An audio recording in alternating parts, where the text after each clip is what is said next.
I've told so many people that there's a golf course called Wannamoisett that you should go see.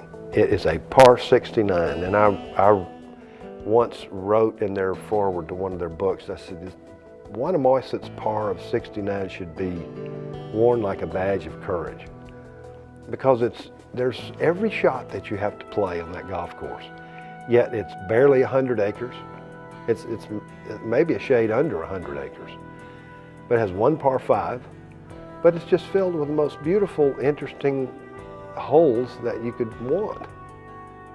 You're thinking going there, well, it's going to be really tight.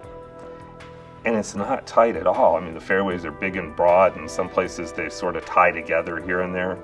They've done a great restoration job on that in recent years, thinning out trees, getting the fairways back out to the widths that they were originally. You know, some really interesting property right around the clubhouse.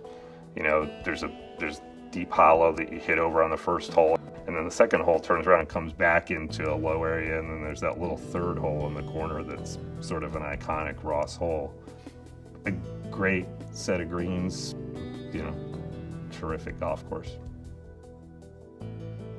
I also think that because he evolved in his style, it's very clear to me, for example, early on, his first designs right around and after World War I, there's a lot of irregular bunkering, and as he gets older and as the golf ball and equipment develop, he becomes a little more strategic, he becomes a little more parsimonious in his placement of bunkers. They're not quite as random. So Wannamoisett, for example, which held the PGA in 1931, you can see the change as the clubs changed, and also sand bunkers, the advent of the sand wedge. So his designs changed and evolved. He adapted his style.